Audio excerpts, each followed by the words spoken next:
interpréter la sérologie et en tirer un résultat.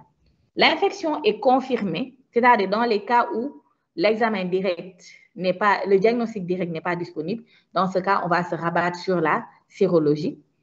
Et l'infection est confirmée lorsque le taux d'IgM et d'IgG revient positif. Dans tous les cas, dès que les IgM sont positifs, ça veut dire que la personne est en train de faire une infection qui est active.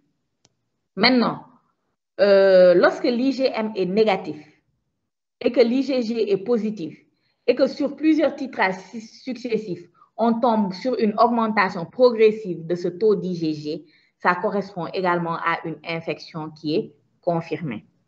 Maintenant, dans quel cas on dit que le patient a été infecté et qu'il est au stade de guérison? C'est lorsque les IgM sont négatifs, que les IgG sont positifs et qu'il n'y a pas d'augmentation du taux d'IgG sur des titrages successifs.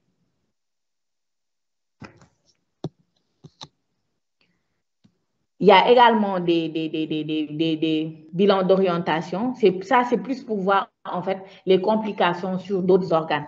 Donc, on peut faire les marqueurs hépatiques. On peut tomber sur une hypoprothrombénémie, une transaminase élevée ou voir carrément un ictère de type cholestatique. Voilà, donc ça montre juste l'atteinte hépatique qui accompagne ce tableau-là. Donc, c'est dans le cas des complications. Parfois aussi, lorsqu'on fait l'anatomopathologie, on peut tomber sur des lésions anatomiques, à savoir une nécrose médiolobulaire sans inflammation au niveau du foie. Parfois aussi, on peut tomber sur des lésions rénales lorsqu'il y a une atteinte multiviscérale qui accompagne ce tableau. Le traitement en général pour ces arboviroses, en général, c'est un traitement symptomatique parce que dans la majeure partie des cas, il n'y a pas de vaccin pour protéger contre ces arboviroses-là, ou bien il n'y a pas de traitement antiviral disponible pour pouvoir prendre en charge ces arboviroses. C'est ça le dommage. Donc, en général, c'est un traitement symptomatique qu'on fait ou un traitement en fonction des complications qui vont apparaître. Donc, c'est plus des mesures générales de réanimation parce que ce sont des malades qui présentent souvent, lorsqu'ils présentent une forme grave, c'est des tableaux de CIVD avec syndrome hémorragique marqué, donc qu'ils doivent être hospitalisés en unité de soins intensifs et nécessitent beaucoup de soins de soutien liquidien, nutritionnel et autres. Maintenant, la majeure partie de la prise en charge, ça va plus reposer sur la prévention, c'est-à-dire tout faire pour ne pas que ces épidémies s'installent. C'est la lutte antivectorielle, en fait, tout faire pour éliminer ces vecteurs. La vaccination, comme je vous disais, c'est accessible juste pour certaines arboviroses. Donc maintenant, on va voir la principale arbovirose qui est la fièvre jaune, qui, comme je l'avais dit plus haut, appartient à la famille des Flaviviridae, du genre Flavivirus et de l'espèce virus amaril. C'est un virus enveloppé à ARN.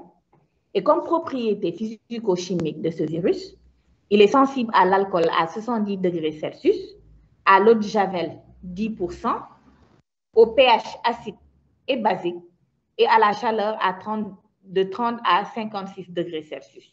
Il est résistant au froid, peut faire 15 jours à plus de 4 degrés Celsius et à la congélation à moins 80 degrés Celsius. Donc, il est sensible à la chaleur, mais il est résistant au froid. Les principaux réservoirs de virus pour la fièvre jaune, c'est le singe des forêts tropicales et l'homme. Donc, l'homme, en fait, c'est un hôte accidentel.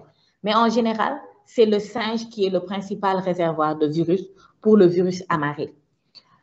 Ici, dans le cadre de la fièvre jaune, le vecteur ici, ce sera un moustique. Je vous disais que les vecteurs sont multiples. Pour les arboviroses, en général, c'est soit les moustiques, les tiques ou bien les phlébotomes. Donc, pour le virus amaril, le principal vecteur, c'est le moustique.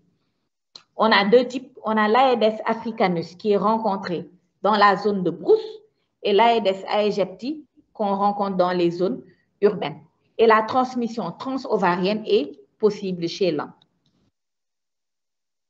Maintenant, concernant les cycles de transmission de la fièvre jaune, c'est ce que je viens de dire. En fait, le moustique de la forêt qui contient ce virus dans ses glandes salivaires va contaminer le singe. Et l'homme aussi va être contaminé via le singe ou directement par le moustique.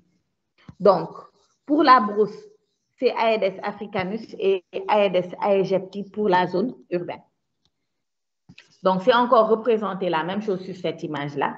Donc, c'est le moustique qui va contaminer le singe, qui va devenir un réservoir de virus. Maintenant, en général, c'est les agents forestiers ou bien les chasseurs ou les bûcherons. C'est eux qui vont être en contact avec le singe, qui vont être contaminés indirectement et qui, en rentrant en zone urbaine, vont plutôt au village, vont contaminer les villageois qui se déplacent parfois lors des marchés et autres pour aller en ville. Et secondairement aussi, il va y avoir une contamination de la population qui réside en zone urbaine par ceux qui résident en zone rurale. Donc, c'est une chaîne de transmission pour vous dire que c'est comme ça que l'épidémie se développe facilement. Donc, la répartition géographique pour le virus de la fièvre jaune, en Afrique, ça a été plus retrouvé au niveau de la bande située entre le sud du Zaïre et le nord du Sénégal. Et la dernière épidémie, bon, parfois on a de petits foyers d'épidémie qui étaient apparus en même temps que le corona en 2020. Mais la dernière épidémie, grande épidémie qui a eu une grande importance ici en Afrique, c'était en 2015-2016. En Amérique du Sud, il y a eu une épidémie en 2017-2018 au Brésil, mais également en Colombie, dans les Caraïbes et dans les Guyanes. En Asie, il n'existe pas de fièvre jaune. Tout ça, c'est parce que le vecteur n'est pas retrouvé dans cette zone-là.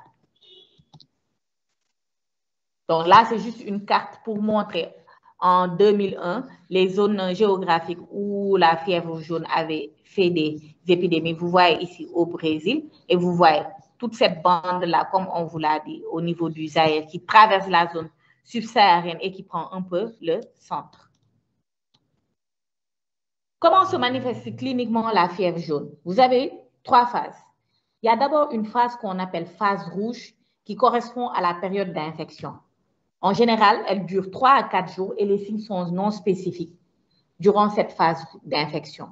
Donc, en général, c'est une fièvre avec une dissociation pour température, un sujet qui va se plaindre de myalgie, de céphalée, d'arthralgie, comme dans le coronavirus.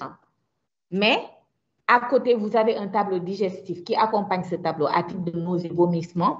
Et vous avez une manifestation clinique avec des éruptions cutanées à type d'érythème. Donc, il y a un érythème cutané du visage, des conjonctivites et des gencives qui est marqué, associé à une langue typiquement rouge à l'extrémité et sur le côté, avec un revêtement blanc au centre. Donc, cette manifestation érythémateuse-là, c'est ce qui fait qu'on l'appelle phase rouge.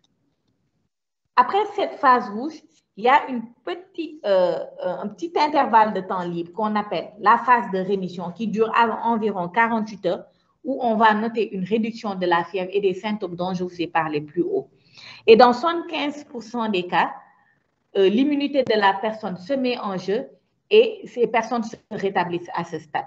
Mais parfois, les 25% restants, eux, vont évoluer vers la phase jaune